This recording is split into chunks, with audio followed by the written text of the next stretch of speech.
অর্থাৎ দায়বদ্ধতা জনগণের প্রতি আমাদের আছে, রাষ্ট্রের প্রতি আমাদের আছে।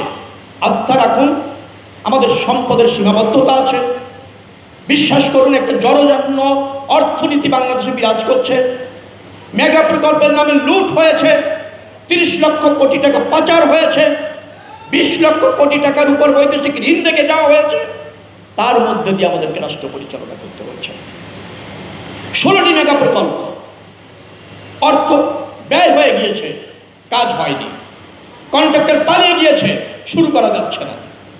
অ্যাট দ্য সেম টাইম বিদেশি দাতা সংস্থা যারা আছে, যারা আমাদের বন্ধু হিসাবে, সহযোগী হিসাবে বড় বড় প্রকল্পে সাহায্য করত, তাদেরও অনীহা তৈরি হয়েছে গত 18 বছরের দুর্নীতি আর অনানুষ্ঠানিক প্রক্রিয়ার কারণে, অসহযোগিতার কারণে, দুর্বৃত্তায়নের কারণে। দাতা গোষ্ঠীও গত 18 বছর 17 বছর তারা বিরক্ত হয়েছে, তাদেরকেও আমাদেরকে ম্যানেজ করতে হচ্ছে। ব্যাপারটা বুঝবেন আপনারা। বড় প্রকল্পের অর্থ বিশ্বব্যাংক নিয়ে যেতে চায়, এডিবি নিয়ে যেতে চায়, জায়গা বন্ধ করে দিতে চায়। আমরা মাত্র 2.5 মাস সরকারে এসে তাদেরকে ম্যানেজ করতে হচ্ছে। কন্ট্রাক্টর পালিয়ে গিয়েছে, বিকল্প ব্যবস্থা করতে হচ্ছে। আভ্যন্তরীণ অর্থের অবস্থা ভালো না, গভর্নমেন্ট ফান্ড থেকে অর্থের যোগান দেওয়া যাচ্ছে না, তার মধ্য দিয়ে আমাদেরকে কাজ করতে হচ্ছে। অর্থাৎ আপনাদের যথাযথ অর্থ ব্যবস্থা, রাষ্ট্র ব্যবস্থা নিশ্চিত করবার জন্য সরকার কাজ করছে।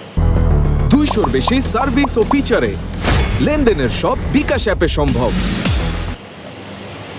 আমরা অগ্রাধিকার ভিত্তিতে যে সমস্ত রাস্তার কথা আজকে ফরিদপুরের মেম্বার অফ পার্লামেন্টে উল্লেখ করেছেন, আমি ওয়াদা করছি অগ্রাধিকার ভিত্তিতে সেই সমস্ত প্রকল্প বাস্তবায়ন করা হবে।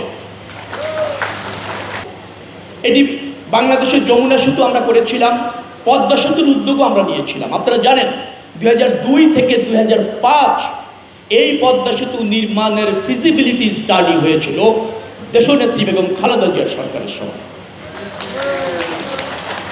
এবং সেই ফিজিবিলিটি অনুসারে এই মাওয়াতেই অ্যালাইনমেন্ট নির্দিষ্ট করেছিলেন বেগম খালেদা জিয়া। অ্যালাইনমেন্টটা নির্দিষ্ট করেছেন, আবারও বলছি, বেগম খালেদা জিয়ার সরকার, যে এটা মাওয়া দিয়েই যাবে। পরবর্তী সরকারটা বাস্তবায়ন করেছে। অর্থের অপচয় হয়েছে আমি যতটুকু বুঝি, দুর্নীতি হয়েছে আমি যতটুকু দেখেছি, কিন্তু পদ্মা সেতুটা হয়েছে। অর্থের ব্যয় কমানো যেত, আরো স্বচ্ছতার সাথে করা যেত, সেটাই জনগণের দাবি ছিল, করা যায়নি। যারা করতে পারেনি দায়বদ্ধতা তাদের, এবং যারা এখানে অর্থের অপচয় করেছে তাদের বিরুদ্ধে আইনি ব্যবস্থা হওয়ার দাবি রাখে, সেটি চলমান আছে। দ্বিতীয় পদ্মা সেতু করবার জন্য আমাদের অঙ্গীকার রয়েছে নির্বাচনী ইশতেহারে, সে ব্যাপারে আমরা অগ্রসর হচ্ছি। দ্বিতীয় যমুনা সেতুর ক্ষেত্রে আমরা অগ্রসর হচ্ছি, বরিশাল ভুলা সেতুর ক্ষেত্রে আমরা অগ্রসর হচ্ছি।